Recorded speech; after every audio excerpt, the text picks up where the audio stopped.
नमस्कार। Global news service Kanpur नगर।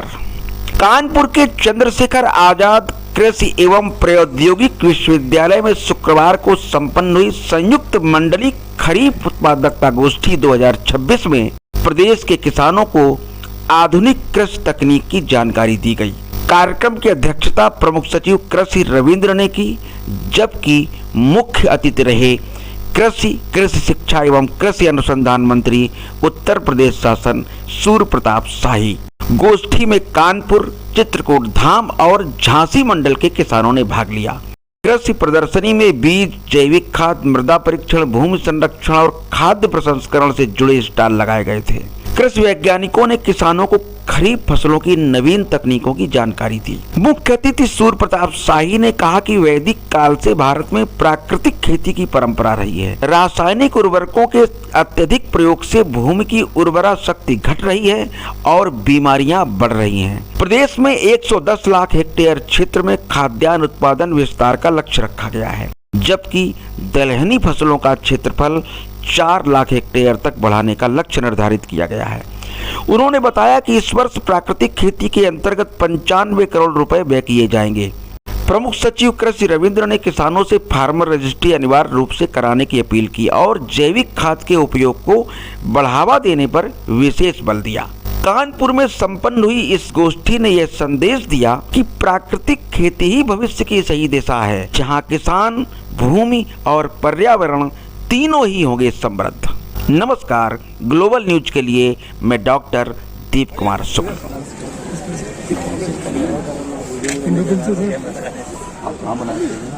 ये pesticide दवाई है सर, जो है एंडोफिल की फंजीसाइड में अभी लेटेस्ट नई टेक्निकल निकाले दयाल साइड में इधर को लगा रखा है इंडोफिल M45 जो इंडोरामा नहीं इंडोफिल जो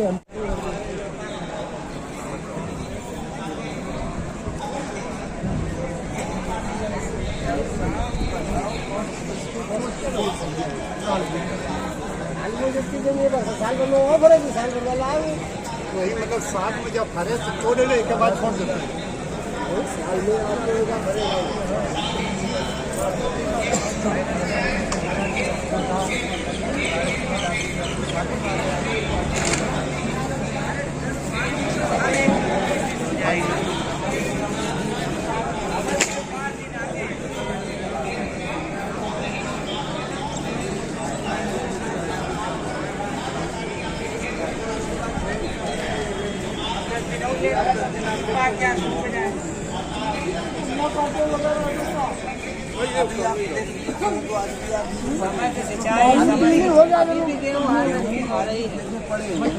हरे रहा तो कट के हमारे दिन 15 दिन बाद करता है। पंजाब में वाली तीन होगा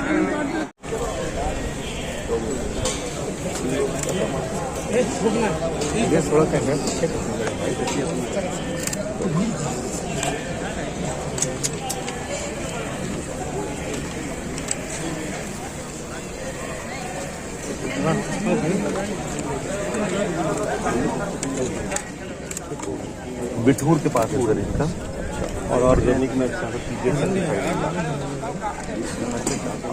अभी खरीफ का मौसम शुरू होने वाला है और उत्तर प्रदेश की महत्वपूर्ण फसलों में 3 फसलों पर हम लोग काम करते हैं, खरीफ, रबी और जायद की। अभी जायद का काम पूरा हो चुका है और अब खरीफ की खेती शुरू होने वाली है। खरीफ की खेती को ध्यान में रखते हुए उन्नतशील बीजों को उपलब्ध हर जिला केंद्रों पर हम करा दें, पहली प्राथमिकता हमारी है।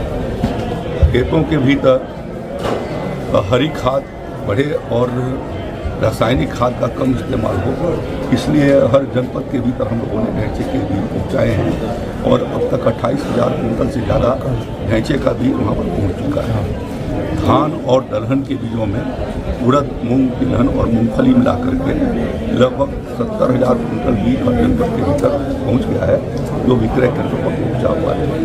उनको ऑनलाइन रजिस्ट्रेशन करके किसान को प्राप्त करना है। और यदि उस जिले के लक्ष्य से या ब्लॉक के लक्ष्य से ज़्यादा किसान आएंगे तो लॉटरी के माध्यम से ही उनको बीज उपलब्ध होंगे। ये सारे बीज 50% अनुदान पर एक्सपोर्ट सब्सिडी के माध्यम से किसान भाइयों को मिलेंगे। पूर्ववर्ती सरकार के ज़माने में सब्सिडी 1 साल 2 साल बाद जाती थी। हम सब्सिडी को तुरंत एडजस्ट कर देते हैं और जितना कीमत किसान को देना है उतनी ही कीमत वसूल करके एडजस्ट सब्सिडी के माध्यम से जाती है, जिससे किसान भाइयों को सुविधा हो सके। इस गोष्ठी के भीतर उन्हें नई प्रकार की जो तकनीकियाँ आई हैं वैज्ञानिकों के माध्यम से वह उनको जानकारी दी जाएगी। इस साल प्रदेश में धान की खेती को कुछ सीमा तक हम लोगों ने बनाया है कि सीधी जो एक पुरानी भारत की परंपरा के अनुसार पहले सीधी बुआई होती थी, उसके लिए पलेवा और नर्सरी तैयार नहीं करना पड़ता था। उस माध्यम से भी खेती कराई जाने पर पिछले साल 2 साल से हम लोगों ने प्रयास किया है। इस साल हमारा ये प्रयास है कि 5 लाख एकड़ के भीतर सीधी बुआई से किसान खेती करें, जिससे कि उनकी जो लागत आती है लागत में कमी आए और पैदावार भी अच्छे क्वालिटी के रसायन मुक्त जहर मुक्त वो पैदावार कर सकें। तो यह एक प्रयास लगातार एग्रीकल्चर डिपार्टमेंट और हमारे विश्वविद्यालय मिलकर के इस काम को आगे पहुंचाने की कोशिश कर रहे हैं। दूसरा काम इस समय फार्मर रजिस्ट्री का चल रहा है। सभी कृषि विभाग की योजनाएं और कृषि से संबंधित जितने भी विभाग हैं, चाहे वो उद्यान विभाग हो, पशुपालन हो, सहकारिता हो, सबकी योजनाओं को इसी के साथ जोड़ा जा रहा है। और आने वाले दिनों में इस जून महीने से फर्टिलाइज़र भी उसी के साथ जुड़ जाएगा, जिससे किसान को उनकी जोत के अनुपात में ही जो वैज्ञानिकों ने प्रति हेक्टेयर जो सुझाव दिया है कि कितना उसके भीतर नाइट्रोजन, फास्फोरस, पोटास बढ़नी चाहिए, उस मात्रा में ही उनको वहाँ पर उपलब्ध हो सकेगी, उसकी व्यवस्था की जाएगी। मैं किसान भाइयों से आग्रह करना चाहता हूँ कि विगत 7-8 वर्षों में उन्होंने रासायनिक फर्टिलाइज़र का इस्तेमाल बहुत बड़ी पैमाने पर करना शुरू किया है। और 2016-17 के मुकाबले देखा जाए तो प्रतिवर्ष 30 लाख मीट्रिक टन ज़्यादा रासायनिक उर्वरक का प्रयोग होता है। तो इसने उत्पादन और उत्पादकता में ठहराव दिया है और धीरे धीरे उत्पादन कमी की ओर आ रही है। इस साल जो भारत सरकार की रिपोर्ट आई है कि धान की पैदावार और पूरे दुनिया में ये परिस्थितियाँ आई हैं कि जो पिछला साल रहा है उसमें धान की पैदावार कम हुई है। इस साल फल नीलों का भी प्रभाव और सूखा की स्थितियाँ हैं। मैं आग्रह करना चाहूँगा कि जिन क्षेत्रों में पानी की समुचित व्यवस्था है उसी इलाके के किसान जो है वो धान की खेती को करें और उन इलाकों में जहाँ कम बरसात होती है और धान के लिए पानी की बहुत आवश्यकता होती है वहाँ पर वो दलहन और तिलहन की खेती करें। और इसीलिए 56,000 कुंटल से ज़्यादा मूंगफली के बीज हमने सुलभ करा रहे हैं और उड़द और मूंग के बीज भी इसीलिए बड़ी मात्रा में सुलभ करा रहे हैं, जिससे वहाँ के किसान इस काम को पूरा कर सकें। इस समय हाइब्रिड मक्के पर भी हम 50% का अनुदान देते हैं। तो अपने जिले में जो मक्का उत्पादक किसान है वो उनसे आग्रह करना चाहूँगा कि इसी उसके आगे की ओर बनाएँ। तो यह जो गोष्ठियाँ होती हैं मंडल स्तरीय खरीफ उत्पादकता गोष्ठी, जिसमें आज यहाँ पर कानपुर और चित्रकूट मंडल और झांसी मंडल के किसान और वहाँ के वैज्ञानिक और अधिकारी आए हैं। इसके माध्यम से अपने जनपद में जाकर के यह खरीफ की कार्य योजना को उनके सामने रख करके और उन तक पहुँचा सके, इस नाते गोष्ठी का यहाँ पर आयोजन प्रधानमंत्री।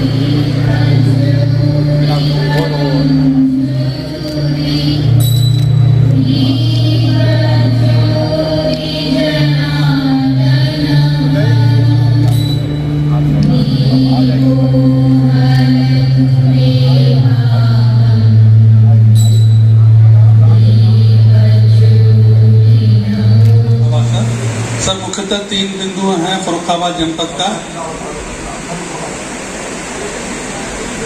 सर फर्रुखाबाद के मुख्यतः 3 बिंदुओं को मैं रेज करना चाहता हूं सर प्रथम है सर कि फर्रुखाबाद एक बाढ़ग्रस्त क्षेत्र पड़ता है सर। की तरफ से प्रस्ताव भेजा गया है कि वहां पे तटबंध बनाने के लिए इसका सर्वे का काम भी सर अभी शुरू हुआ है। तो सर अनुरोध है कि सर इसमें अगर बजट एलोकेट अगर हो जाए तो सर सर्वे के साथ साथ तटबंध बनाने का काम भी अगर शुरू किया जाए सर, तो इसमें 9,000 हेक्टेयर के क्षेत्रफल में करीब 186 गाँवों को सर फायदा मिलेगा।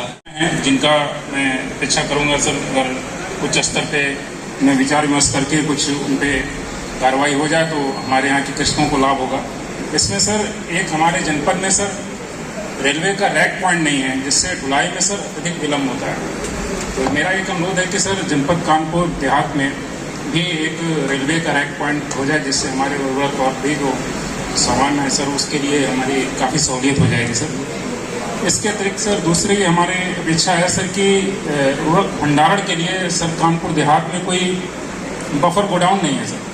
अभी हमें कानपुर नगर में स्थित है, वहीं से हम ले आते हैं सर। तो अपेक्षा ये है सर कि एक बफर गोडाउन का निर्माण सर कानपुर देहात जनपद में हो जाए, तो वहाँ पे सर हमें भंडारण में अपेक्षा होगी और हम त्वरित गति से उसको किसानों तक पहुँचा पाएंगे सर।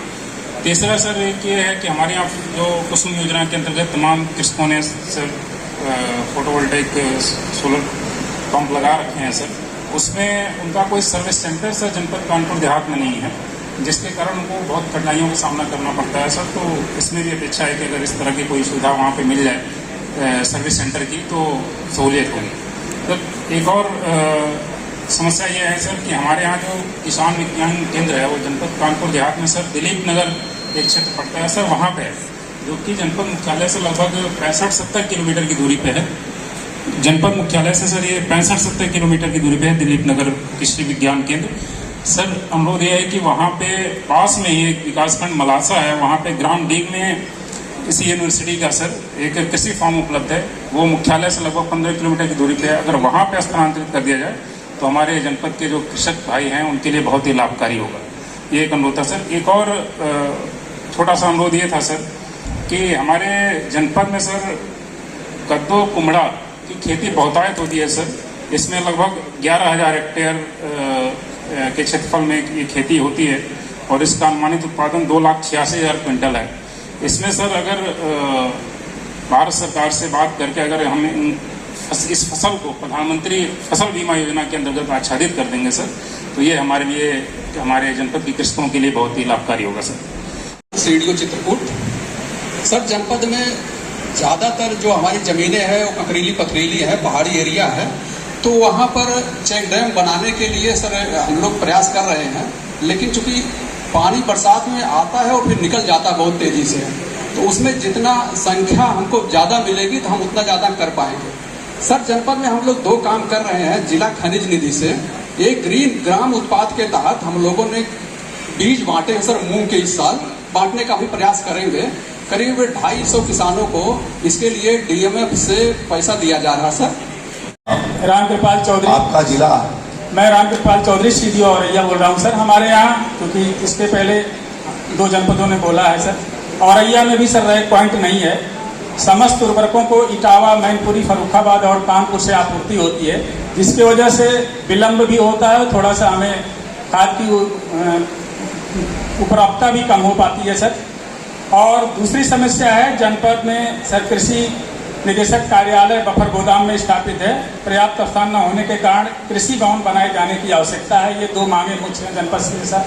और दूसरे मंका संबंधी जो समस्या थी वो सर पूर्व में उठाया गया, वही मैं जनपद कन्नौज से 2-3 समस्याएं हैं सर, जैसा कि उठाया गया है पहले भी।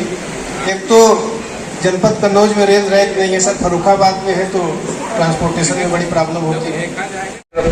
प्रमुख सचिव सर, कुलपति सर, मंडलायुक्त सर झांसी, जिलाधिकारी सर कानपुर, कृषि निदेशक सर, आयुक्त सर और अध्यक्ष गौ सेवक समिति सर, मैं कानपुर नगर की तरफ से अन्य मुख्य विकास अधिकारी की तरफ से कानपुर नगर के बारे में बस सुझाव और समस्या के 2 बिंदु रखना चाहूँगा सर, जिसमें हमारे यहाँ पर जो श्री अन्न है मिलेट्स, उसकी फूड प्रोसेसिंग यूनिट के संबंध में सर अनुरोध रहेगा कि यहाँ पर हमें अलॉट कर दिया जाए। और साथ ही साथ सर कानपुर नगर में आलू की भी फसल होती है सर, उसके भी फूड प्रोसेसिंग यूनिट के लिए अनुरोध रहेगा सर।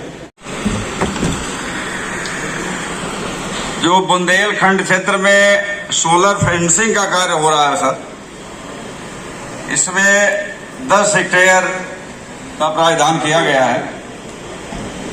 हम लोग जनपद स्तर पर जब गोष्ठी करते हैं और किसानों से विभिन्न अवसरों पर वार्ता करते हैं, तो ये मांग किसान भाइयों की तरफ से आती है कि अगर सोलर फेंसिंग स्कीम में क्षेत्रफल थोड़ा घटा दिया जाए, इससे किसानों को और लाभ देने में सहूलियत होगी।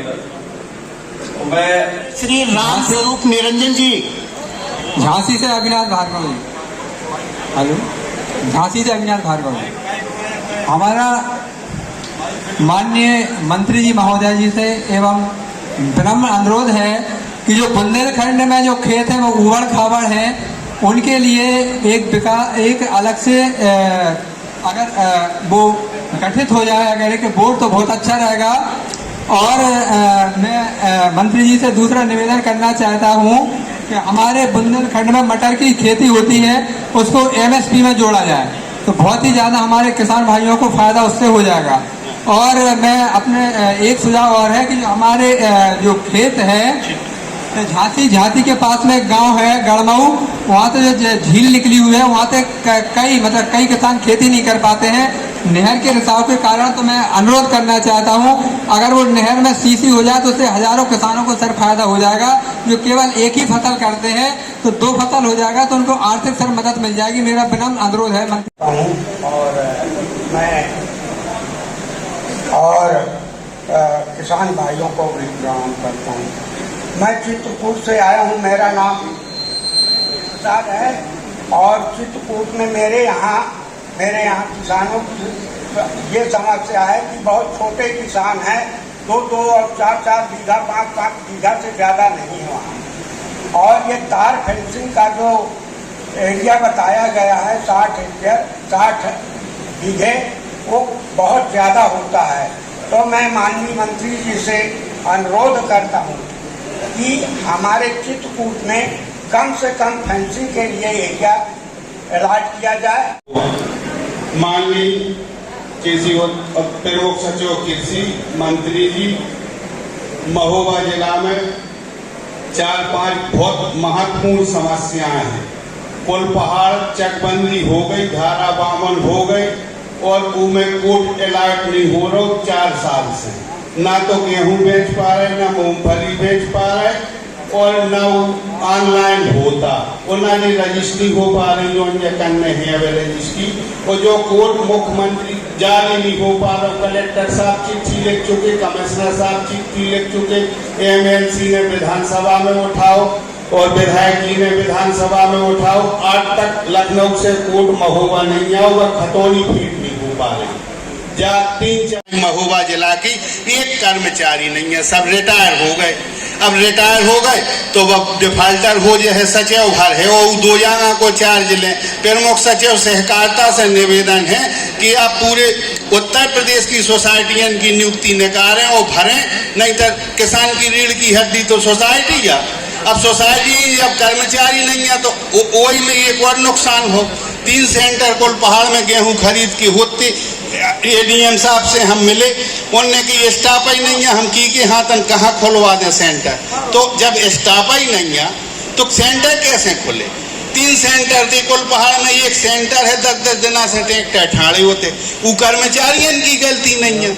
जब होते उतना ही बोरा, उतना ही गोदाम, उतना ही वो है तो प्रमुख सचिव सहकारिता होए थे या सहकारिता के कोनो बड़े अफसर हों, ई की सबकी आप बनाओ कि कितनी जगह सीटें खाली हैं, माननीय मुख्यमंत्री जी का बताओ, नियुक्ति करो।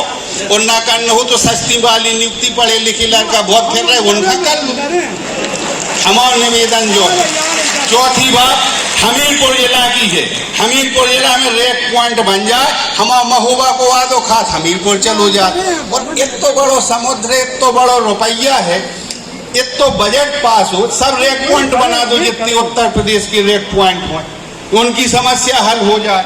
तीसरी चीज सुमेरपुर में बने हमीरपुर को रेक पॉइंट, और सोसाइटी बैंक को हमारा बंटवारा होगा 2095 में होगा तो 30 साल हो गए। हमीरपुर बैंक बना दी जाए कोऑपरेटिव, वो तो बैंक नहीं है और हर जगह बैंक बन गई। और महोदय कुल पहाड़ में मंडी नहीं बनी, हमें 40 साल हो गए मांग करत, हम भी का मंगा रहे का मंडी आपकी बनने, आमदनी आपका होने, जमीन हमें देने, रोड पे माल तोल रहो, हाईवे पे माल तोल रहो। एक मंडी के अध्यक्ष भी गए थे डायरेक्टर, सुबह महोबा में गए, वो महोबा से लौट आए, हम बैठे ही रहे। हमने की हम जमीन दिखाएं, महुआ में बोले होते मंडी की कोनो जरूरत नहीं होता ही कोनो ने खरीद लो, मई के मई वापस हो गए। हम शिकायत नहीं कर रहे किसी की, हम तो एक समस्या बता रहे हैं आपको। जो हमारा निवेदन है, सहकारिता पे जरूर ध्यान दें। सोसाइटी आपकी रीढ़ की हड्डियां, वो सोसाइटियों में बहुत स्टाफ को कमी है, सब रिटायर हो गए, इनके लाने नियुक्ति नकारे हैं आप। जो बहुत महत्वपूर्ण विषय है, आप आए हो, हम आपको स्वागत। बहुत लंबा बोल दिया, ऐसा बोले हम दरखास्तें दे रहे हैं, आपका सुन ले लो हमारी दरखास्त हो गया। जब तक कृषि विविधीकरण का कोई प्रोजेक्ट नहीं बनेगा, लक्ष्मीकांत कृषक के यहाँ कृषि विविधीकरण का प्रोजेक्ट बन जाए, गाय भी हो, गोबर गैस भी हो, उद्यान भी हो, सब्जी भी हो, एक प्रोजेक्ट बन जाए झांसी मॉडल की तरह, तो साहब हम लोग भरपूर भंडार भर देंगे आपके माननीय जी कृषि मंत्री साहब। सर मैं बांदा जिले का किसान हूँ, शुभकामना सर। हमारी कुछ जनपद की समस्याएं हैं। सबसे पहली समस्या तो सर, हम प्राकृतिक खेती किसान हैं जो गांव आधारित खेती करते हैं, तो उसमें एक अनुरोध है माननीय मंत्री से कि हम लोग रासायनिक जब खाद का उपयोग नहीं करते हैं तो जो उसकी सर सब्सिडी है जो कंपनियों को दी जाती है वो सीधे हम किसानों को दी जाए। सर दूसरा विषय है कि हमारे जनपद ये नहीं हो सकता। ये जो केमिकल फर्टिलाइजर आता है सारा विदेशों से आता है जी। सरकार सीधे वहाँ टेंडर करती है जी, और करके जहाँ से उपलब्धता होती है उन्हीं को सब्सिडी देती है जी। यदि वहाँ से लाएगी तो इतना महंगा पड़ेगा जी, इतना भी नहीं खरीदता, और ऐसा बात थोड़ी जो व्यवहारिक है। सर दूसरी समस्या आपके समक्ष है, एक लो वोल्टेज की समस्या है सर हमारे जनपद पर। बहुत से किसानों ने स्थापित किया हुआ है और उसकी सर सब्सिडी तकरीबन 1 साल होने को है, हम लोगों तक नहीं। हेलो हेलो, हम दामोदर स्वरूप खड़ा राठ ब्लाक से बोल रहे हैं जी। सामान्य कृषक हैं हम, और मल्टीपर्पज जैसे उद्यान में भी काम, उद्यान भी मेरे पास है, पशुपालन भी है, और दलहन का भी काम करते हैं, गेहूं का भी काम करते हैं। तो हम जैसे हमारा रुझान रहता है सबसे ज़्यादा पशुपालन में गोवंश से उसका हमको दूध भी मिलता है, घी भी बिकता है उससे, और गोबर की खाद जो होती है वो पर्याप्त मात्रा में हो जाती है। सम्मानीय मंच, मैं शिवशंकर चतुर्वेदी जालौन से, एक निवेदन है सरकार से कि अभी जो गेहूं खरीद केंद्र चल रहे हैं इसमें सभी किसानों की व्यवस्था नहीं हो पा रही है। जो कुछ बीच के बिचौलिए हैं वो अपना माल वहाँ अड़दिए हैं, वो माल अपना बेच रहे हैं, वो किसानों की कोई सुनने वाला होना है नहीं। सर हमारे जनपद में जो मेजर समस्याएं हैं वो हमारे महोदय सीडीओ साहिबान ने बता दिया है। छोटी छोटी कुछ हमारी किसानों की समस्याएं हैं, जैसे हमने पिछली बार भी मांग की थी कि हरे उड़द की अगर राज्य की गोदामों में सप्लाई शुरू हो जाए और किसानों को उपलब्ध कराया जाए तो ज़्यादा बेहतर होगा। सर दूसरा, हमारे जनपद में एक मोटे अनाज एक प्रोसेसिंग यूनिट की आवश्यकता है, अगर ये करा दिया जाए तो किसान। ये मंडल स्तरीय खरीफ उत्पादक गोष्ठी में हमारे आदरणीय महामहिम मंत्री जी, कृषि मंत्री जी एवं हमारे गौ रक्षा प्रमुख व हमारे प्रशासन के सभी वरिष्ठ अधिकारी बंधुओं के मैं श्री चरण कमलों में अपने हृदयांचल से खिले हुए पुष्प गुच्छ भेंट करते हुए हार्दिक स्वागत, अभिनंदन, वंदन एवं प्रणाम करते हुए आशीर्वाद की कामना करता हूँ। और हमारे जनपद में आए हुए हमारे मंडल, तीनों मंडल के सभी जिलाधिकारी महोदय जी का भी, मुख्य विकास अधिकारी महोदय का भी, आप सीधे विषय पर आइए ना, हृदय से कह रहा हूँ सर, ये मेरी नैतिकता कहती है कि मेरी जनपद कानपुर की धरती पर आप लोग आए हैं और मेरी ये गोष्ठी है, हमारा निवेदन है कि मैं सबका सम्मान करूं। लेकिन बड़ी बात कहता हूं, कोई बात नहीं, 2 मिनट के लिए। और हमारे सभी किसानों का भी मैं हृदय से स्वागत, अभिनंदन, वंदन, प्रणाम करता हूं। महोदय जी, मैं फूलों की खेती करता हूं। सन 1979 में मैंने गुलाब पुष्प की खेती करना प्रारंभ किया था। गोष्ठी के माध्यम से मैंने अपने जनपद में व मंडल गोष्ठी में गुलाब पुष्प और गेंदा पुष्प की खेती के विषय में मैंने जानकारी दी, और हमारे किसान, आज हमारे बहुत से किसान गुलाब और गेंदा नाना प्रकार के पुष्पों की खेती का उत्पादन कर रहे हैं और हम लोग सफल हैं। मात्र एक निवेदन आपसे ये है कि हमारा फूल जो है मालियों और देवी देवताओं के लिए ही उपयुक्त हो पाता है, उससे हम लोगों से कोई और व्यवसायिक कार्य नहीं हो पा रहा है। तो मेरा आपसे निवेदन है कि हमारे कानपुर में एक इकाई जो फूलों से सेंट निकाला जाए, तेल निकाला जाए, जिससे हम लोग किसान और लाभान्वित होंगे। दूसरा सर, हमारा एक लाभ और अच्छा है हम लोगों का कि जैसे हमारे किसान, कई लोगों ने कहा उर्वरक की समस्या, हमारे यहाँ कोई उर्वरक की समस्या नहीं, क्योंकि हम लोग गेंदा और गुलाब की खेती करते हैं, उसमें उर्वरक की आवश्यकता नहीं होती, गोबर की खाद की आवश्यकता होती है। तो हम सभी अपनी खेती को मैंने जैविक बनाया है। गुलाब पुष्पों से एक और हमें लाभ मिला कि हमारा पर्यावरण जो होता है हमारे क्षेत्र का बहुत अच्छा है, किसी प्रकार की कोई बीमारी नहीं है, हर तरीके से हमारे क्षेत्र के किसान लाभान्वित हो रहे हैं, पर्यावरण की शुद्ध वायु प्राप्त कर रहे हैं। सिर्फ निवेदन एक यही मैं दोहरा रहा हूँ कि हमारे जनपद कानपुर में एक इकाई स्थापित कर दी जाए, जिससे हम किसान और लाभान्वित होंगे। इन्हीं शब्दों के साथ पुनः आप सभी लोगों का आभार व्यक्त करते हुए श्री आलोक सिंह, जनपद बांदा से। महोदय, 2017 में मैंने प्रदेश सरकार के द्वारा संचालित विभिन्न योजनाओं को अपने ऊसर और बंजर खेत में अपनाया है। आज 2 हेक्टेयर खेत को मैंने समेकित कृषि प्रणाली को अपनाते हुए एक हिस्से में परंपरागत खेती, एक हिस्से में बागवानी और एक हिस्से में जल संरक्षण के लिए तालाब और एक हिस्से में गौपालन कर रहा हूँ। पिछले साल हम लोगों ने 5 करोड़ रुपए का प्रोविजन भी किया था और रवि में एसीएस साहब फोन करके गए थे, हमारे प्रमुख सचिव साहब, फिर भी कहीं से प्रस्ताव नहीं आए।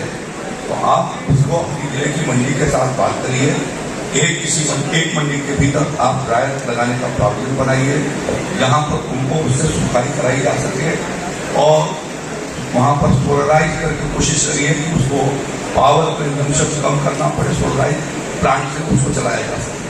ठीक है, सेंटर लगाया जाएगा सर। आप और ये फर्रुखाबाद, इटावा और कन्नौर, आप पूरा कानपुर मंडल में जहाँ पे लगती है आप भेजिए उस जगह को जहाँ पर अधिकतम मक्के होते हैं सर।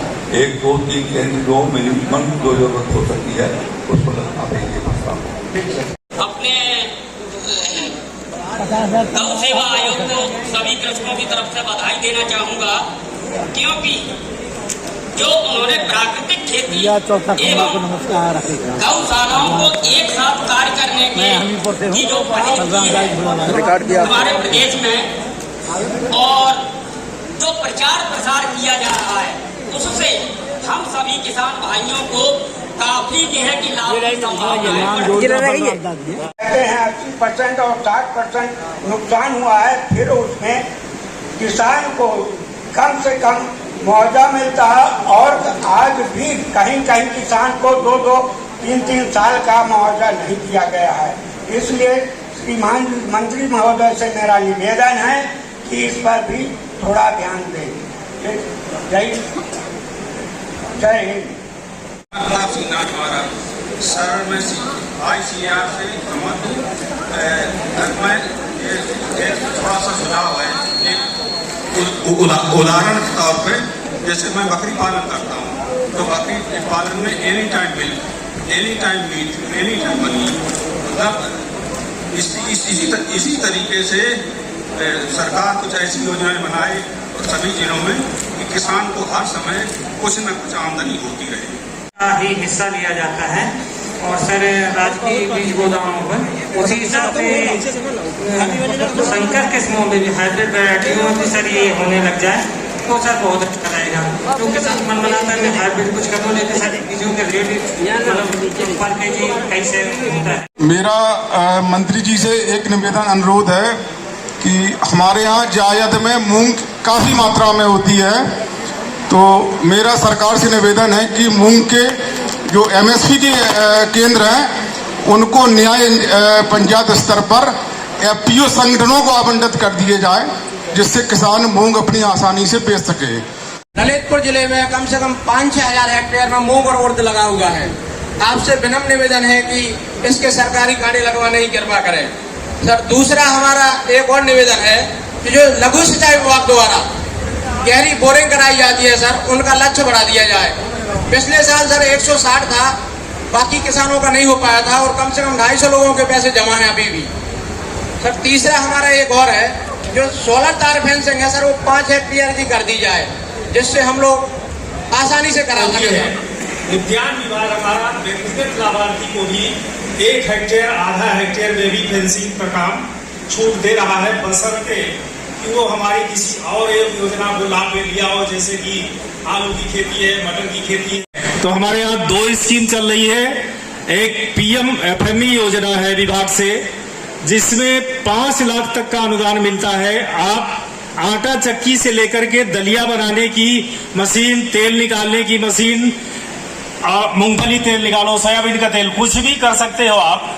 तो उसमें 35% सब्सिडी दे रही है सरकार, वो आप स्कीम लगा सकते हैं। मैंने कन्नौज जिले में देखा है, तमाम सारे जो उसके तेल से जो सेंट लगाने निकालने वाले वो हैं उद्योगपति, उन लोगों ने इस स्कीम का बहुत ज्यादा मात्रा में फायदा उठाया है। और भी किसान भाई जो गुलाब से गेंदा की बात कर रहे थे और गुलाब की बात कर रहे थे, वो इसका फायदा उठा सकते हैं। एक बार कन्नौज जाएं और जो हमारे सफल किसान हैं उनको देख करके, उनसे सीख करके कि कैसे उन्होंने फायदा लिया है, जिला उद्यान अधिकारी आपको पूरी प्रोसेस बता देंगे। तीसरा जो एक बड़ी यूनिट की बात कभी कभी आती है कि 2 करोड़ 30 करोड़ रुपया लगता है, जो हमारी अगर आलू की प्रोसेसिंग यूनिट लगाई जाए, जिससे कि वोदका, माल्ट, स्टार्च ये सब बनती है। पहले से शाहजहांपुर में सर हमारे यहाँ विभाग ने एक यूनिट लगवाई है। आपको खुशी होगी कि फर्रुखाबाद में एक किसान तैयार हो गया है, वो मिस्टर संजय गुप्ता करके है, वो लगाने जा रहे हैं। इसमें 10 करोड़ रुपए तक की अनुदान सरकार देती है, ऐसा वो प्रयास कर रहे हैं। उनकी स्कीम आगे बढ़ गई है और वो प्रोसेस करके हम जल्दी से नलकूप फीडर पर 10 घंटा विद्युत आपूर्ति सुनिश्चित की जा रही है। और जहां पर लोगों की समस्या है उसको भी हम लोग प्रयास कर रहे हैं जी करने का। और सर ये क्योंकि कभी कभी क्या होता है कि ब्रेकडाउन हो जाता है, तो ब्रेकडाउन में उसको मेंटेन करने में थोड़ा समय लग जाता है, लेकिन 10 घंटा हम लोग विद्युत आपूर्ति पूरा कंपनसेट करते हैं और उसको हम लोग प्रयास करते हैं कि पूरा हम लोग 10 घंटा विद्युत आपूर्ति सभी लोगों को करें। सिंचाई विभाग से 3 आएंगे। एक हलवा खाना नहर के कचरा उठान और निपटान के संबंध में है। उसके संबंध में मैं माननीय मंच और किसान भाइयों को अवगत कराना चाहूँगा कि ये नहर हमारी लगभग 28 किलोमीटर लंबी है। इसका 10 किलोमीटर का हिस्सा शहर के बीचों बीच गुजरता है सर। तो शहर के नहर के किनारे हमारे बहुत बड़ी बस्ती बसी हुई है और उसमें वहाँ पर कूड़ा निपटान की व्यवस्था न होने के कारण जैसे सफाई कराते हैं, हर 3 दिन बाद कूड़ा भर जाता है। तो सर हम बीच बीच में उसकी सफाई तो कराते रहते हैं। अभी नगर निगम के साथ बैठक करके माननीय मेयर और सभी अधिकारियों के साथ चर्चा करके इस समस्या के निदान के लिए उसके नहर के किनारे किनारे जाली लगाने की व्यवस्था की गई है। तो अब आगे जैसे ही 1 साल के अंदर ये पूरा हो जाएगा सर, तो कचरा वाली समस्या समाप्त हो जाएगी और कचरा रूटीन में नगर निगम से उठने लगेगा, तो पानी नीचे तक जाता से नहर को तालाब से जोड़ने का तो ये हम दिखवा लेंगे सर। क्योंकि वर्षा काल में तो मुश्किल, गर्मी में तो हम भरते हैं सर, इस समय चल रहा है सभी नहर से तालाबों को भरने का, उसको हम दिखवा लेंगे। हमारे कमांड में वहां तक तेल तो हमारी जाती नहीं है, अगर यदि संभव होगा तो उससे हम जुड़वा के परियोजना बना के करा देंगे सर। कबरई के बारे में गंगा से पानी सिंचाई के लिए नहीं मिलता। हमारा रामगंगा डैम है, रामगंगा डैम से हमें 5000 क्यूसेक पानी वहां से मिलता है। वो अल्टीमेटली हमें यहाँ आते आते 3,500 से 4,000 क्यूसेक रह जाता है। तो हम गर्मी में तालाब के लिए, टेल फीड तालाब पोखर भरने के लिए तो दे रहे हैं, चला रहे हैं। हमारे 80% के लगभग तालाब भर भी गए हैं सर। लेकिन ये पानी जितना है वो सतत चलता रहेगा सीडिंग के लिए, धान की रोप तैयार करने के लिए, लेकिन भरपूर पानी तो जुलाई में मिल पाएगा सर, 15 जून के बाद। किसान भाइयों को बताना चाहूँगा कि सामान्यतः उत्तर प्रदेश में पानी काफ़ी मात्रा में मिलता है बाकी राज्यों के मुकाबले में, पंजाब और हरियाणा को छोड़ दीजिए तो। लेकिन आप लोगों को धीरे धीरे पानी का उचित उपयोग करने का प्रयास करना पड़ेगा। उद्यान विभाग की ओर से इसमें स्प्रिंकलर और ड्रिप इरिगेशन की जो व्यवस्था है उस पे काफी काम किया जा रहा है। हेक्टेयर जमीन ले लिया गया है, 40 हेक्टेयर जमीन बचा हुआ है, जो 5-6 महीना में हम 40 हेक्टेयर जमीन ले लेंगे। और उससे निकलने वाली कवरे मुख्य नहर में सब मिला के 25 नहरें हैं। 25 नहर में 21 नहर पूर्णतः निर्माण हो चुका है। 4 निर्माण में किसान न्यायालय में चले जाने की जमीन नहीं ले पाए। जो बुंदेलखंड क्षेत्र में सोलर फेंसिंग का कार्य हो रहा है सर, इसमें 10 हेक्टेयर का प्रावधान किया गया है। हम लोग जनपद स्तर पर जब गोष्ठी करते हैं और किसानों से विभिन्न अवसरों पर वार्ता करते हैं तो ये मांग किसान भाइयों की तरफ से आती है कि अगर सोलर फेंसिंग स्कीम में क्षेत्रफल थोड़ा घटा दिया जाए, इससे किसानों को और लाभ देने में सहूलियत होगी। तो वो वैरायटीज का सिलेक्शन करिए जो सूखे में आपको मतलब नुकसान ना हो। तो इस साल आपको विशेष रूप से ध्यान रखना है कि बरसात कम हो सकती है, ये ऑलरेडी मौसम विभाग द्वारा बताया जा चुका है। नमस्कार सर, मैं Brajesh Kumar, S irrigation Jhansi. Sir, एक किसान भाई झांसी के किसान भाई ने उठाया था कि गढ़मऊ झील से निकली नहर से सीपेज की प्रॉब्लम है। तो सर अवगत कराना चाहूंगा कि सर ये जो सीपेज की प्रॉब्लम दूर करने के लिए लाइनिंग की परियोजना हमारी स्वीकृत हो गई है। सर, मैंने देखा ललितपुर से उरई से आप लोगों ने भूमि की उर्वरता सुरक्षित रखने के लिए, भूमि के स्वास्थ्य के लिए सब किसान भाई चिंतित हैं। तो भूमि का स्वास्थ्य तभी सुरक्षित रहेगा जब हम रासायनिक उर्वरकों की निर्भरता कम करके ऑर्गेनिक मैन्योर की तरफ जाएंगे, हरी खाद की तरफ जाएंगे।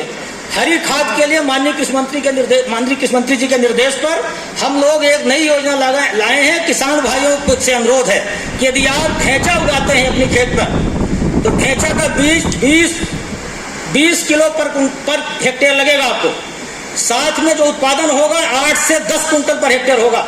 ढेंचा 10,000 रुपए प्रति कुंटल के हिसाब से खरीदने का निर्देश हम एमओयू करेंगे, आपके साथ समझौता करेंगे। 10,000 रुपए प्रति कुंटल जितना ढेंचा उत्पादन करेंगे खरीद लेंगे। इसका मतलब 1 हेक्टेयर में आपको लगभग 1 लाख रुपए की आमदनी ढेंचा उगाने से होगी।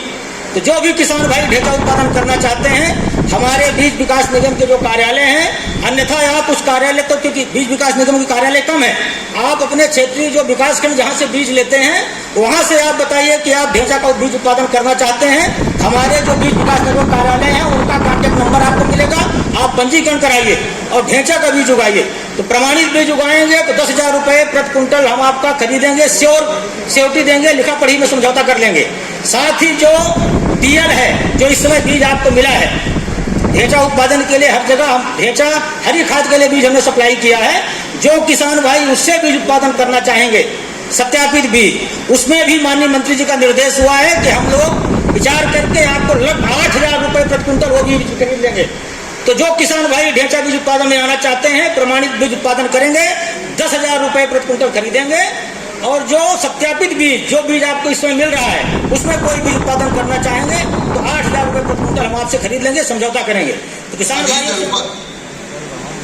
सभी जनपदों में किसान भाइयों ने बड़ा उत्साह दिखाया और सभी जनपदों में 75% से अधिक किसान भाइयों की फार्मर रजिस्ट्री हो चुकी है। यदि मैं कहूँ कि सबसे अच्छा तो झांसी मंडल में जालौर ने 85% फार्मर रजिस्ट्री करा करके सुनिश्चित किया है कि वहाँ के किसान भाई बहुत ही जागरूक। बांदा मंडल में देखें तो महोबा के जिला प्रशासन को, वहाँ के अधिकारियों को, वहाँ के किसान भाइयों को मैं बधाई दूंगा कि उन्होंने 92% फार्मर रजिस्ट्री कंप्लीट कर ली है। इसी प्रकार कानपुर मंडल में औरैया ने 85% की फार्मर रजिस्ट्री कंप्लीट की है। निश्चित रूप से ये फार्मर रजिस्ट्री इसलिए की जा रही है कि आने वाले समय में उर्वरकों, बीजों एवं अन्य सभी योजनाओं को इससे जोड़ा जाए। दूर सरसों के क्रय केंद्र खोले गए हैं, वहाँ पर किसान भाई अपना जो उत्पाद है वह उपलब्ध करा सकते हैं। हम लोग एक निरंतर प्रयासरत हैं कि किसान भाइयों को अधिकतम हम सुविधा दे सकें। अभी 9 जून से 6 जून से 20 जून तक विकसित कृषि संकल्प का अभियान भी हम संचालित करने जा रहे हैं, जिसमें सभी विभागों के जो भी किसी से संबंध हमारे किसान भाई है उनको गांव में जाकर के हमारे अधिकारी वैज्ञानिकगण कृषि विज्ञान केंद्र के विश्वविद्यालय के वैज्ञानिकगणों के टीम के साथ हम लोग एक दिन में 2 कार्यक्रम करने का लक्ष्य रखे हैं और विकसित कृषि संकल्प अभियान हम लोग 6 जून से 20 जून के मध्य आयोजित करेंगे और यह प्रयास रहेगा कि पूर्ण पारदर्शिता के साथ कतिपय जनपदों ने कुछ बिंदु उठाए, जिसमें एक बिंदु विशेष रूप से जालौन के कृषक ने उन्होंने उठाया कि क्रय केंद्रों की संख्या बढ़ाई जानी चाहिए। तो इसमें मैं अवगत कराना चाहूंगा कि वाकई ही जो हमारी स्टडी है वो बुंदेलखंड और जो कानपुर वाला क्षेत्र है इसमें संख्या उसकी बढ़नी चाहिए। जालौन में वर्तमान में 14 केंद्रों का प्रस्ताव टीएम साहब के पास गया है, 7 केंद्र ही स्वीकृत हुए हैं, पिछले साल ये 19 थे। तो मेरा अनुरोध सभी जनपदों से जो यहाँ सीडीओ साहब बनाए हुए हैं, स्पेशली दलन तिलन के विषय में इस चीज का रिव्यू दोबारा कर लें कि जो केंद्रों की संख्या बढ़ाई जाए वो पर्याप्त मात्रा में बढ़ाएं और स्पेशली उन सघन एरियाज में जो प्रोडक्शन एरिया है पल्सेस के उसमें रखें। यहाँ पर बड़ी मात्रा में अरहर, चना, सरसों, मसूर चारों का प्रोक्योरमेंट सहकारिता विभाग कर रहा है, परंतु पिछले सीजन में लगभग 300 केंद्र खुले थे इस क्षेत्र में, परंतु इस बार केवल 123 केंद्र खुले हैं। तो सीडीओ साहब इस चीज को नोट कर लें, इसकी दोबारा स्टडी करके केंद्रों की संख्या बढ़ाएं। इसके साथ साथ एक डिस्कशन खाद्यान्नों पे उसमें हुआ है, खाद के इसमें ग्रेन्स के गोदामों पे। सहकारिता विभाग के पास इस समय लगभग 2 या 3 वो हैं योजनाएं हैं जिसमें खाद्यान्न भंडारों का वो चल रहा है, निर्माण चल रहा है और प्रस्तावित भी है। तो हमीरपुर में पुराना क्रय विक्रय केंद्र है जिसमें 5000 एमटी का निर्माण इस बार होने वाला है। झांसी में धनौरा बी पैक्स है जिसमें 500 एमटी का निर्माण होने वाला है। कानपुर नगर में सीडी और सुरार पैक्स है जिसमें 500 और 2500 एमटी का निर्माण होने वाला है। जालौन में नंदीग्राम बी पैक्स है, नंदीग्राम और कैली इनमें 500 एमटी का निर्माण होने वाला है। इसमें नाफेड और एनसीसीएफ ने कहा है कि हम पूरे बुंदेलखंड में 180 गोदाम बनाना चाहते हैं। जो भी किसानगण, जो भी पैक्स और जो भी सहकारी समितियां एफपीओज इसमें इंटरेस्टेड हैं वो 180 टारगेट 7 जिलों में है, वो अपना प्रस्ताव दे सकते हैं। जमीनों की आवश्यकता जो रहती है 500 मेट्रिक टन के लिए 1400 स्क्वायर मीटर जमीन की जरूरत है, 1000 मेट्रिक टन के लिए 2000 स्क्वायर मीटर की, 1500 के लिए 1 एकड़ और 2000 के लिए 1.25 एकड़ जमीन की जरूरत है। तो वर्तमान में ये जो इसकी समस्या किसान बंधुओं ने बताई, स्पेशली कुछ किसानों ने इस पे इंगित किया कि गोदामों का निर्माण कराया जाए, तो इस पे ऑलरेडी स्कीम कार्यरत है। इसके साथ साथ यदि केसीसी का जिक्र करें तो केसीसी अभी तक जो अच्छा वितरण हुआ है झांसी मंडल में 100 करोड़ रुपए का वितरण लगभग 10,000 किसानों को केसीसी का किया गया है। कृषि निदेशक महोदय ने बताया फर्टिलाइजर में खाद की स्थिति बहुत अच्छी है। कानपुर मंडल में जो फर्टिलाइजर पीसीएफ के गोदामों में मौजूद है वो 28,000 एमटी अभी फिलहाल मौजूद है। इसके बाद चित्रकूट डाल मंडल में 16,500 एमटी और झांसी मंडल में 17,000 एमटी अभी गोदामों में मौजूद है। 0522 22 89 887। तो इसमें खाद से संबंधित, प्रोक्योरमेंट से संबंधित, गोदाम बनाए जाने से संबंधित और केसीसी से संबंधित कोई भी समस्या हो आप इसमें लिखवा के उसका समाधान निकाल सकते। कृषि मंत्री माननीय श्री अवतार शाही जी, प्रमुख सचिव कृषि आदरणीय रविंद्र जी, आयुक्त सहकारिता आदरणीय योगेश जी, कुलपति सीएसए डॉक्टर संजीव जी, आयुक्त झांसी मंडल आदरणीय विमल द्विवेदी जी, निदेशक कृषि, उपस्थित मेरे सभी किसान भाइयों, आज घर घर में मोबाइल पहुंच चुका है। ये 10,000, 15,000, 20,000 रुपए का मोबाइल है। मैं आपसे निवेदन कर रहा हूं, मोबाइल जितना आवश्यक है उससे ज्यादा आवश्यक है अब आपके घर में गोबर गैस संयंत्र। इसलिए गोबर गैस संयंत्र है कि गोबर गैस आपको 1 महीने में 1,000 रुपए की गैस देता है और गोबर से 5 गुनी गुणवत्ता की आपको स्लरी खाद देता है। आप शादी रात में मत करिए, दिन में शादी करिए, 100 की जगह 50 लोग ले जाइए, खर्चा कम करिए, लेकिन आप अपनी बेटी को दहेज में गोबर गैस दीजिए। तैयार है इसके लिए? जोरदार तैयार है? एक बार ताली बजाइए जोरदार। हम कहेंगे गांव की गैस, आप कहेंगे गांव में गांव की गैस। हम कहेंगे गांव का खाद, आप कहेंगे गांव में गांव का खाद। मेरे भाइयों, उत्तर प्रदेश में 5 करोड़ पशुधन है और खेती का रकबा है 176 लाख हेक्टेयर। किसानों की संख्या है 3 करोड़, 2 करोड़ 86 लाख किसान लगभग है। यानी टोटल गाय भैंस को दोनों को जोड़ देंगे तो एक किसान के पास लगभग 2 पशुधन आते हैं। अब हमें विकसित कृषि का मतलब क्या है? विकसित कृषि का मतलब है कि जो हमारी धरती में ऑर्गेनिक कार्बन 1%, 1.5%, 2%, 2.5% था, अब आ गया है 0.2, 0.3, 0.4% में। विकसित कृषि का मतलब है हम अपने बच्चों को अच्छी धरती, अच्छा पानी, अच्छी हवा, जहर मुक्त भोजन और बच्चों को गाय का दूध, घी, दही देने के लिए लायक बने। यदि हमने बच्चों को जहर मुक्त भोजन देने की यदि इच्छा रही तो हर किसान के घर में गाय होगी, गौमूत्र का संग्रह होगा, गोबर गैस संयंत्र होगा और गोबर गैस की स्लरी खेतों में जाएगी। और जब गोबर गैस की स्लरी जाएगी तो 25% पानी में आपकी खेती होगी। ये हम सबका सौभाग्य सभी किसानों का कि आज तक जब से देश स्वतंत्र हुआ है और योगी जी, मोदी जी जैसा परिवार का मुखिया हमको नहीं मिला है।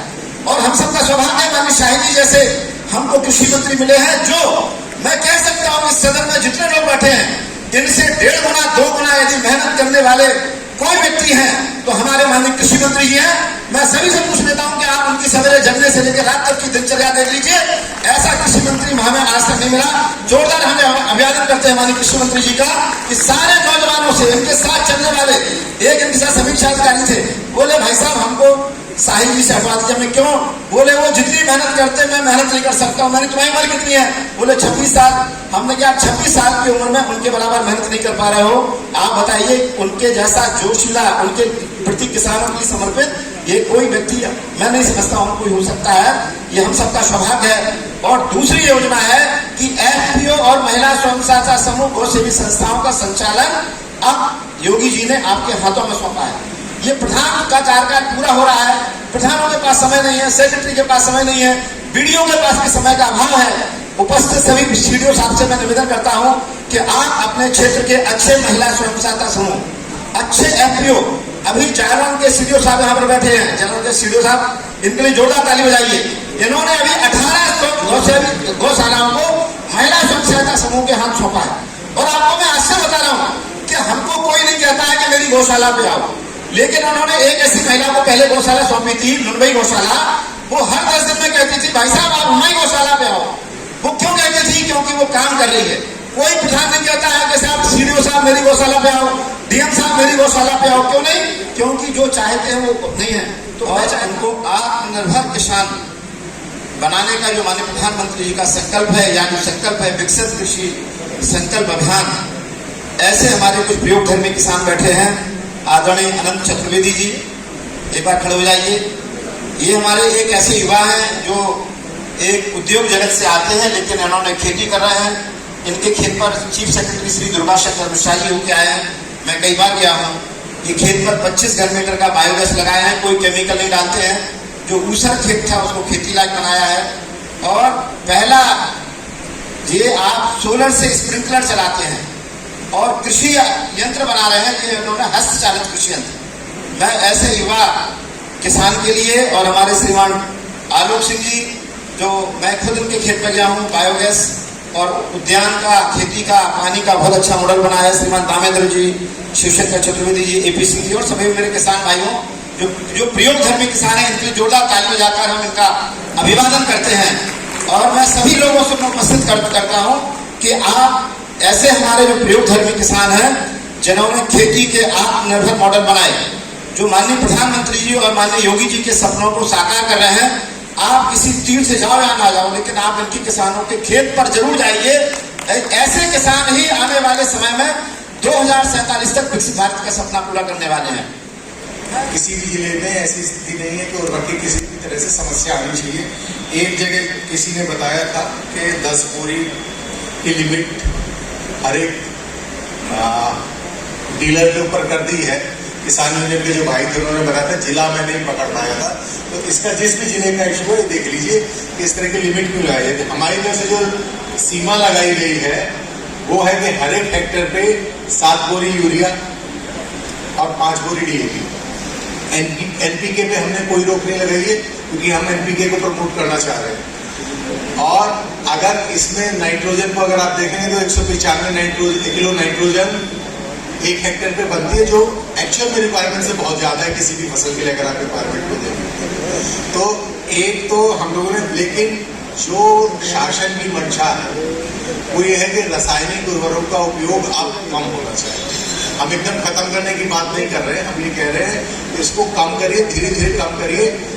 अगर आप देखेंगे तो जब आप कंपोस्ट, गोबर की खाद, इस तरह की चीजें नहीं डाल रहे हैं तो आपकी जमीन धीरे धीरे पत्थर होती जाएगी और जैसे जैसे दिन जाएंगे ये और खराब होती जाएगी। एक दिन आएगा कि आप कितनी भी खाद अपनी जमीन में डाल लेंगे उसकी उपज नहीं आएगी, क्योंकि जो उसमें माइक्रो ऑर्गेनिज्म है जो इस जितने भी न्यूट्रिएंट्स हैं इनको पौधों को उपलब्ध कराते हैं वो खत्म हो चुके होंगे और आपकी जमीन कोई रिस्पॉन्स नहीं देगी। वो दिन ना आए उससे पहले हमको कंपोस्ट का यूज करना पड़ेगा।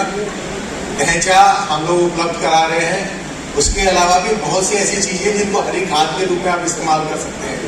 मूंग को कर सकते हैं, उड़द को कर सकते हैं, जितनी भी आपकी दाल प्रजाति की हैं फसलें उन सभी को हरी खाद के रूप में आप इस्तेमाल कर सकते हैं। वो नाइट्रोजन हवा से लेके जमीन में उपलब्ध कराती है तो आपको यूरिया की वैसे भी जरूरत उससे कम हो जाती है। तो एक विषय तो ये है कि कैसे रासायनिक खादों को हम कम करें और जो हमारे ऑर्गेनिक उर्वरक है उनको हम बढ़ाएं। दूसरा विषय जो आया था, हालांकि इसमें त्रिपाठी जी ने बहुत काफी कुछ बताया है, वो विषय है आपके फार्मर रजिस्ट्री का। फार्मर रजिस्ट्री का विषय क्यों है?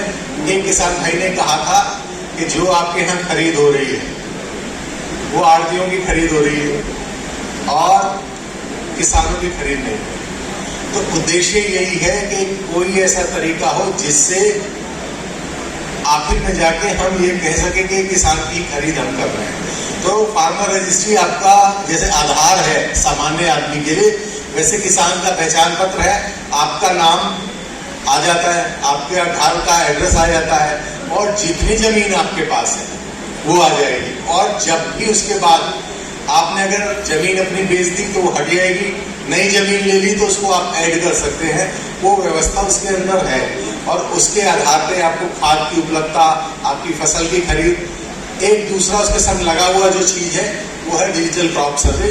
हमारे यहाँ से आदमी जाता है और आपकी खेत पे जाके जानकारी करता है कि क्या फसल लगी और वो एक फोटो खींचता है, उसको अपने जो उसके पास फोन है उसमें रिकॉर्ड कर लेता है। अब अगर आपके डिजिटल क्रॉप सर्वे में गेहूं की फसल लगी है और आप उस प्लॉट पे चाहते हैं कि मसूर की फसल का हम बेच दें तो नहीं हो पाएगा। उद्देश्य वही है कि कोई आदमी फर्जी लेके किसी और की खतौनी लेके आ जाए और कह दे कि भाई हमारे यहाँ मूंग हुई थी, तो वो फर्जी ना बिके।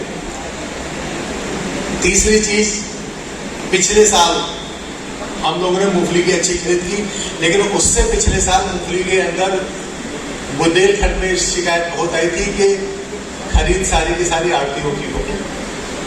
अब एक तो हम फार्मर रजिस्ट्री के माध्यम से इसको कंट्रोल करने की कोशिश करें, दूसरा पैसा जितना खरीदते हैं वो सीधा आपके अकाउंट में जाता है।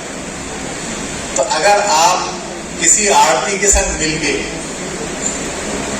आड़ती की फसल हमको नहीं बिकवाएंगे और पैसा अपने खाते में रिसीव नहीं करेंगे तो ऐसा नहीं हो सकता कि कोई भी आड़ती आगे केंद्र पर ये फसल 40% पैसा सिर्फ किसान की जेब से जा रहा था, लेकिन बहुत कम इसकी एक्सेप्टेंस थी।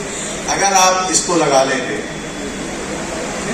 तो आपको इसकी समस्या का सामना नहीं करना पड़ेगा, पानी आराम से आपको अवेलेबल हो जाएगा और बहुत बढ़िया निःशुल्क तरह से आपको ये पानी उपलब्ध कराता है। खेत तालाब योजना में भी यही स्थिति रही, जितना लक्ष्य था वो पूरा कर नहीं हुआ। हालांकि इस बार हम लोगों ने कुछ परिवर्तन किए हैं खेत तालाब योजना के अंदर। आपको पूरी छूट दे दी है कि आप अपने हिसाब से तालाब का साइज निर्धारित कर सकते हो। गहराई कम से कम 2 मीटर होनी चाहिए, लेकिन जो उसकी सब्सिडी है वो जितनी निर्धारित है भारत सरकार द्वारा उतनी मिलेगी। तालाब का साइज आप अपने हिसाब से निर्धारित कर सकते हो, उसको बनवा सकते हो। तो अगर आप आएंगे, तालाब बनवाएंगे, फिर पानी की जो समस्या आपकी दूर होगी। खेत तालाब योजना में भी हम आप चाहते हैं कि आप लोग आगे। तीसरा विषय था सोलर फेंसिंग का, बहुत इसको मांग को उठाया गया। सोलर फेंसिंग की जो हमारी योजना थी ये केवल बुंदेलखंड एरिया के लिए, बुंदेलखंड की योजना के अंतर्गत थी। और चित्रकूट धाम मंडल के और प्रदेश की ये पहली गोष्ठी है जो इस साल खरीद के लिए प्रारंभ की जाएगी। यहां आए हुए सभी सम्मानित अन्नदाता किसान भाइयों बहनों, मंच पर आसीन प्रमुख सचिव कृषि श्री रविंद्र जी,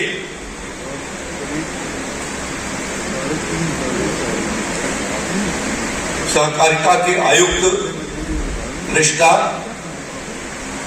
श्री योगेश जी, झांसी मंडल के मंडलायुक्त श्री विमल कुमार दुबे जी, कुलपति कानपुर विश्वविद्यालय श्री संजीव कुमार गुप्त जी, गौ सेवा आयोग के अध्यक्ष श्री श्याम बिहारी गुप्त जी, निदेशक कृषि श्री पंकज त्रिपाठी जी, विकास निगम के प्रबंध निदेशक पीएम त्रिपाठी जी, अपर कृषि निदेशक कृषि रक्षा आशुतोष मिश्रा, श्याम बिहारी गुप्ता जी का हुआ है। और उन्होंने जो अपील की कि सबके घर में गाय होगी। अब आप लोगों में से जिन लोगों ने यह तय किया कि मेरे घर में गाय होगी, कम से कम एक गाय, जरा हाथ तो उठाइए, हाथ उठाइए। देखिए, जब इस गोष्ठी में आप आए हैं तो हमें कुछ संकल्प लेकर के जाना चाहिए। और एक बहुत सामान्य और छोटी बात कही, भारत के भीतर वैदिक काल से वो पालन होता है। भगवान श्री कृष्ण की पहचान ही गौ और गोपियों से है। और हम कहां से कहां चले गए, और इसलिए आज के इस गोष्ठी के माध्यम से यदि आपने सबने हाथ उठाया कि हम अपने बच्चों को गाय का दूध पिलाना चाहते हैं, तो गाय का दूध किसका? सिंथेटिक दूध, डेयरी वालों के 4, 5 दिन, 6 दिन, 7 दिन पुराने दूध, कि अपने गाय का। और कहा गया है कि धारोष्ट दूध को पिलाया जाए, यानी जब गाय प्रातः काल दूध देती है या सायंकाल दूध देती है, तो धारोष्ट दूध इतना प्रभाव, बहुत सारी दवाइयां भी काम नहीं करती। तभी हमारे पूर्वज राणा सांगा 80 साल में 80 घाव सहते हुए कैसे लड़े। तब डीएपी, एनपीके, यूरिया का इस्तेमाल नहीं होता था, गोबर गोमूत्र का इस्तेमाल होता था, मोटे अनाजों की खेती होती थी, फलों सब्जियों की खेती होती थी, अलग अलग क्षेत्रों के उत्पादन की अलग पहचान थी। और इस नाते 80 साल के उम्र में भी राणा सांगा ने 80 घाव लगने के बावजूद भी उन्होंने उस युद्ध को जीता था। तो हमें क्या प्रयास करना, हम अपनी पीढ़ी को कैसा बनाना चाहते हैं। और इसलिए जहां आपने बहुत सारे सुझाव दिए, वहां से कुछ चीजें हमको अपने लिए तय करके जाना है। श्याम बिहारी जी जब बोल रहे थे तो इतना आत्मविश्वास के साथ बोल रहे थे, उसके पीछे कारण यह है कि जो जो कुछ इन्होंने बोला है वह सब कुछ झांसी में अपने गांव के भीतर किया है। तो मैं चाहता हूं कि आप में से सभी किसान, मैं 20-25 मिनट में अपनी बात को खत्म करना चाहूंगा। तो एक तो ये कि हमको इस काम को करना है गो पालन भी करना है, कंपोस्ट भी बनाना है, हमें गैस भी बनाना है और गांव के भीतर हमको उसको भेजा जाना भी है और जहर मुक्त खेती को करना है। यह हमारा एक पहला संकल्प। अब ये जो आज गोष्ठी हो रही है, खरीफ की गोष्ठी में उत्तर प्रदेश के भीतर इस साल 110 लाख हेक्टेयर क्षेत्र के भीतर कृषि विभाग के माध्यम से ये खेती कराई जाएगी, जो उद्यान विभाग करते हैं, गन्ना विभाग इससे अतिरिक्त करते हैं। खाद्यान्न उत्पादन में 110 लाख हेक्टेयर क्षेत्रफल के भीतर हमारी खेती का विस्तार होना है और उसमें हम लोगों ने ये तय किया है कि पिछले साल से लगभग 10 लाख हेक्टेयर के भीतर धान की खेती को कम किया जाए। और इसलिए मैं कहना चाहता हूं इस बात को कि आप पिछले महीने 2 महीने से देख रहे हैं कि मौसम किस प्रकार का चल रहा है और इस साल अल नीनो का दुष्प्रभाव का साल है और आशंका यह व्यक्त की जा रही है कि सूखा भी पड़ने वाला है। तो उन आशंकाओं को देखते हुए हमको किन चीजों का उपाय करना है? तो जिन क्षेत्रों के भीतर पानी की समुचित व्यवस्था नहीं है और विशेष रूप से बुंदेलखंड के लोगों को भी ये कहना चाहता हूं कि गत वर्षों में आपने धान की खेती को बहुत विस्तार दिया और जिन बातों के लिए दलहन जो पहचान थी बुंदेलखंड की कि उत्तर प्रदेश के दलहन उत्पादन में अकेले बुंदेलखंड का योगदान 7 जिलों का योगदान 40% से ऊपर हुआ करता था। दलहन के उन क्षेत्रों को हमने दाल लगाने हमने कम कर दिए। नतीजा क्या हो रहा है कि दाल हमको विदेशों से मंगा करके खाना पड़ रहा है।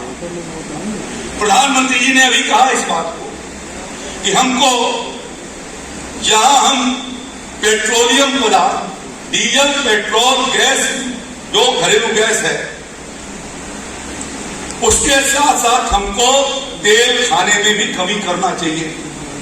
और यह भी बताया कि पिछले साल हमारे यहाँ 64,000 करोड़ रुपए का जो हमारी विदेशी मुद्रा जाती है बाहर, हम लोग यहाँ बड़ा बड़ा दावा किए किसान भाई, अच्छा है आपके दावा का स्वागत है, लेकिन हमको दलहन की खेती को भी करना है। और इसलिए अब की बार हम लोगों ने यह तय किया है कि पिछले साल की तुलना में 1.5 लाख दाल की खेती 4 लाख हेक्टेयर के भीतर बढ़ाई जाए, यह मैं आपसे अनुरोध करना चाहता हूं। जो यहाँ पर हमारे मुख्य विकास अधिकारीगण हैं, विभिन्न कृषि विज्ञान केंद्रों के साइंटिस्ट हैं, यहाँ पर सीएसए विश्वविद्यालय के हमारे वाइस चांसलर साहब सहित लगभग उस फैकल्टी के एग्रीकल्चर डिपार्टमेंट के सभी अधिकारीगण हैं और मादा विश्वविद्यालय का भी कोई ना कोई एक्सटेंशन आया होगा यहाँ पर कि अपने एरिया के भीतर किसानों को जागरूक करके दलहन की खेती कैसे हम आगे की ओर बढ़ाएं। विकसित भारत तभी होगा जब हम आत्मनिर्भर बनेंगे। हम देख रहे हैं कि डीजल पेट्रोल गैस के लिए हमारे सामने क्या कठिनाई है और अभी ये नहीं लगता कि आसान नहीं है कि इतना जल्दी समाप्त हो जाने वाला संकट। जो रिफाइनरियां वहां की ध्वस्त हो चुकी हैं उनको रीएस्टेब्लिश होने में कम से कम 6 महीने से लेकर के 2 साल लगेंगे। तो जो क्राइसिस है उस क्राइसिस को देखते हुए प्रधानमंत्री जी ने एक अपील की और मैं चाहता हूं कि उस अपील को भी हम लोगों को उस अपील को अडॉप्ट करना चाहिए। आदरणीय मुख्यमंत्री योगी आदित्यनाथ जी के अध्यक्षता में अभी 2 दिन पहले कैबिनेट की बैठक हुई और ये हम लोगों ने ये निर्णय किया है कि 25% हम डीजल के उपभोग को कम करेंगे। और ऊपर बैठे हुए लोगों से भी कहना चाहता हूं, जो हमारे सीडीओ साहबान हैं उनसे भी अपील करना चाहता हूं कि हम कार पुलिंग करके चलेंगे। एक गाड़ी में मैंने परसों ही रात को और उसके 1 महीना पहले भी मैंने पंकज त्रिपाठी जी को कहा कि डायरेक्टरेट से एग्रीकल्चर डिपार्टमेंट के भीतर आप इस बार की व्यवस्था बनाइए कि 25% डीजल का कंजम्पशन कैसे कम हो सकता है। महीना भर पहले कहा था। और ये इस बात को भी कहा था कि डायरेक्टरेट के भीतर जो अधिकारी चलते हैं उनको अब कार पुलिंग करके चलना चाहिए। और आगे की गोष्ठियों में इस बात का ध्यान भी रखा जाएगा कि मेरे को रिसीव करने के लिए या किसी राज्य मंत्री को रिसीव करने के लिए आपको जिले के बॉर्डर कार्रवाई करने जाने की जरूरत नहीं है। छोड़े जाने के लिए भी आपको जरूरत नहीं है, मैं उससे मुक्त करता हूं आपको। यदि हमें कोई डिस्कशन करना है तो हम आपको बुला सकते हैं, और नहीं करना, हम सामान्य दौरे पर जा रहे हैं तो मैं ये कहना चाहता हूं कि वहां पर अधिकारियों को आने का आवश्यकता नहीं है। और इसलिए हमें यहां से शुरुआत करना है। ये बेसिक फंडा हमको एग्रीकल्चर सेक्टर के भी करे जाना है, क्योंकि सबसे ज्यादा आयात पर जो पैसा भारत सरकार का खर्चा होता है वो डीजल और पेट्रोल और गैस के बाद जो खर्चा होता है वो हमारे खाने वाले तेल पर होता है। और इसलिए तेल की खेती को कैसे बढ़ाना, हमें देश के लिए हमारी क्या उपयोगिता है। जब देश के सामने क्राइसिस है तो राष्ट्रपिता की भावना से बराबर यहाँ के किसानों ने ये चंद्रशेखर आजाद कृषि विश्वविद्यालय जो 75 के पहले विश्वविद्यालय नहीं था, लेकिन देश के ऊपर अकाल पड़ा तो उस समय 1906 में इस कृषि विश्वविद्यालय, इस महाविद्यालय की यहाँ पर एग्रीकल्चर और राजस्व के लिए यहाँ पर ये विद्यालय बनाई गई ट्रेनिंग सेक्टर के रूप में कि हम कैसे कृषि के सभी किसान भाई बैठे रहेंगे। अभी पीछे बेसमेंट से जब जाएंगे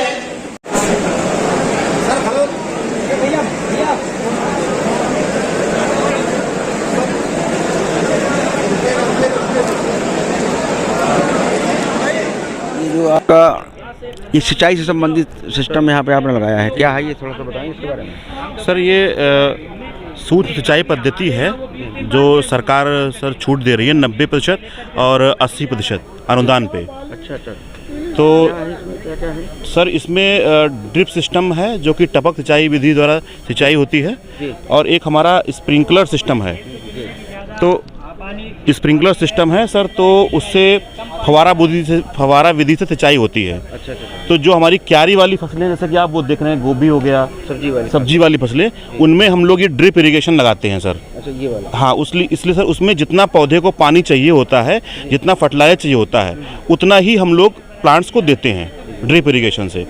और सर हमारा जो दूसरा मिनी स्प्रिंकलर बोलते हैं फवारा विधि से, उसमें सर जो हमारा छिड़कावा विधि से बुआई की जाती है खेतों की, जैसे कि सरसों हो गया, गेहूं हो गया, सब्जियां कुछ हो गई, तो उनमें सर ये सही हो रहता है। उससे क्या होता है, जो पोर स्पेस होता है, मतलब जो मिट्टी में और वायु का संचरण बना रहता है, तो पानी मतलब क्या है, मिट्टी थोड़ी फूली रहती है उससे, फवारा विधि से, तो इसलिए वो सही रहता है। अगर हम लोग खुला पानी देते हैं तो मिट्टी बैठ जाती है, दब जाती है। जैसे कि आलू है, आलू का सर क्वालिटी गिर जाता है, अगर आप खुला पानी दें क्वालिटी गिरता है, नो डाउट। उससे बेहतर हमारा फवारा विधि सिंचाई से आलू बहुत अच्छा होता है। जैन इरिगेशन सिस्टम लिमिटेड का कहाँ संपर्क करें, कैसे क्या है सर? ये सिस्टम जो अनुदान सर इसमें होता है, ये जिला उद्यान विभाग से होता है, हर डिस्ट्रिक्ट में, पूरे यूपी में ये होता है। डिस्ट्रिक्ट उद्यान विभाग बना, सर संपर्क करें। जी, जिला उद्यान विभाग होता है। जैसे कि यहाँ पे कानपुर में है ना सर, जिला उद्यान अधिकारी साहब उमेश चंद्र उत्तम साहब इस समय हैं, तो उनके विभाग से होता है अनुदान पे सर। अच्छा। हाँ, और इसमें सर ये हमारी जो जैन इरिगेशन सिस्टम लिमिटेड का कंपनी है, इसका ये पूरा मटेरियल हमारा रहता है। आप सीधे भी ले सकते हैं अगर अनुदान नहीं चाहिए तो। सर बिल्कुल। तो कितने का पड़ता है सेटअप ये फवारा वाला?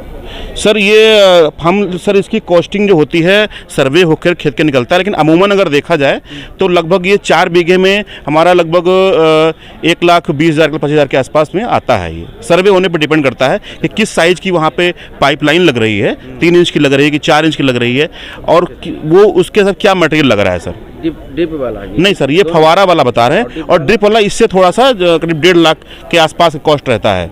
ये मटेरियल साइज पे डिपेंड करता है सर कॉस्टिंग इसकी। ये सब उसे ट्यूबवेल से सब सर ज्वाइन कर दी जाती है? बिल्कुल सर, डायरेक्टली हम लोग ट्यूबवेल से जो बोरवेल होता है उससे ज्वाइन करते हैं। अगर तालाब वगैरह है तो उससे भी मतलब ये होता है ज्वाइंटिंग। ये मतलब तालाब मतलब क्या, हमको तो पंप से डायरेक्ट पानी चाहिए इसको सिस्टम को। जी जी, पंप से पानी चाहिए और उसमें पानी सर सिस्टम में जाएगा। पंप और वो पंप किसान की होना चाहिए, चाहे तालाब हो चाहे बोरवेल हो, पंप किसान का होना चाहिए। तो फिर तो सिंचाई में सिंचाई हो जाएगी सर, इससे सिंचाई भी होगी, जितनी पानी की आवश्यकता है पौधे को उतनी ही सिंचाई होती है। और फर्टिलाइजर वगैरह जो पानी में घुलनशील हैं वो भी पौधों की जड़ तक प्रॉपर मात्रा में पहुंचते हैं, जिससे उत्पादकता पे निसंकोच फर्क पड़ता है, कोई दिक्कत नहीं सर। ये हमारा ये जो है सर, एक मिनट, ये हमारा सेंट फिल्टर है, इसको सर घूमर बोलते हैं हम लोग हैं। ये सर ये जो सेंट पार्टिकल्स होते हैं बोरवेल्स में, जो बालू कण आते हैं, उनको ये रिमूव करता है। ये उसी में बीच में लगा दिया सर ये हेड यूनिट की असेंबली पूरी होती है, हेड यूनिट पूरा होता है। हेड यूनिट में फिल्टर रहता है, जैसे ये फिल्टर हो गया, ये स्क्रीन फिल्टर हो गया, ये हमारी venturi fertilizer due to pressure difference ये सक्शन करती है फर्टिलाइजर्स को और ये सप्लाई करती है। ये हमारी ड्रिप लेटरल्स हो गई, इसमें ड्रिपर्स लगे रहते हैं, अलग अलग स्पेसिफिक डिस्चार्ज और स्पेसिफिक डिस्टेंस पे ड्रिपर स्पेसिंग रहती है, उससे लगता है। बाकी सर ये सेटअप कितने का पड़ता है, किसी का क्या किया? सर ड्रिप इरिगेशन का करीब 1,60,000 1,55,000 के आसपास आता है। ये सर पूरा सेटअप है, हेड यूनिट और फील्ड यूनिट। तो ये सेटअप हेड यूनिट में आता है, फील्ड यूनिट में ये पूरा आता है, लेटरल्स हो गए, ऐसा फील्ड यूनिट में आता है। 90% तक आप बता रहे हैं वो अगर अनुदान है सर? हाँ अनुदान है 90%, 80%। उद्यान विभाग पहले संपर्क करें फिर आपके पास पहुँचे? उनसे भी कर सकते हैं और डायरेक्टली हमारे नंबर्स भी यहाँ पे हमने लिख रखे हैं। अच्छा, ये आप एक बार दिखा सकते हैं। तो यहाँ पे भी संपर्क करेंगे तो हम डायरेक्टली किसान से संपर्क करके फिर आप उनका हम फॉर्म अप्लाई करवा देंगे उद्यान विभाग से। अच्छा। जी जी, वहाँ भी कर सकते हैं, यहाँ भी कर सकते हैं संपर्क वो लोग। जी, मैं कानपुर नगर एरिया सर देख रहा हूँ जैन इरीगेशन सिस्टम लिमिटेड में। जैन इरीगेशन सिस्टम्स लिमिटेड वो लिखा हुआ है, उस कंपनी में सर मैं कानपुर एरिया देख रहा हूँ, कानपुर नगर, कानपुर देहात, उन्नाव, फतेहपुर, अमेठी, रायबरेली, इतने का संपर्क। हाँ इतने माध्यम से। और भी अगर किसी डिस्ट्रिक्ट में यूपी में कहीं मटेरियल सप्लाई चाहिए कैश में या सब्सिडी में, तब भी हमारे नंबर से संपर्क करें, हम अपने नंबर्स अपने कॉलिग्स को दे देंगे जो हमारे एसोसिएट हैं। एक बार सर हमारा तो उन पे सर दिखा सकते हैं, मैं उनको नंबर दे दूँगा। थैंक यू सर, धन्यवाद सर। नंबर सर हमारा है 83 17 06 72 10 और हमारा कंपनी का नंबर है, लिखा हुआ है सर 9422775458। आपका क्या नाम है? मेरा नाम अनुराग त्रिवेदी है सर। जी।